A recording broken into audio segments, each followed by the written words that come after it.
অন্ধকারাচ্ছন্ন রাত্রি যদি এসে থাকে, তাহলে আলোকিত প্রকাশ নিয়ে সূর্যও অবশ্যই আসে। রোগ যদি এসে থাকে, তাহলে তার ওষুধও অবশ্যই আসে। সমস্যা যদি আসে, তাহলে সেই সমস্যার সমাধানও নিজে থেকেই আমাদের কাছে চলেই আসে।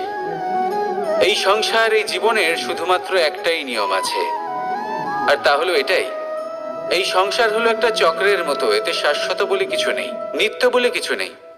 আর যা কিছুই রয়েছে সব বদলাতে চলেছে। যদি আপনার জীবনে দুঃখ থাকে, সমস্যা থাকে, যদি আপনি বিপদ দ্বারা আচ্ছন্ন, তাহলে মনে রাখবেন সবকিছু বদলে যেতে চলেছে। দুঃখের সময় কাঁদবেন না, মনকে আরো দুঃখী করে তুলবেন না, কারণ এখানে যা কিছুই এসেছে তা যাওয়ার জন্যই এসেছে। তাহলে এত চিন্তা কিসের?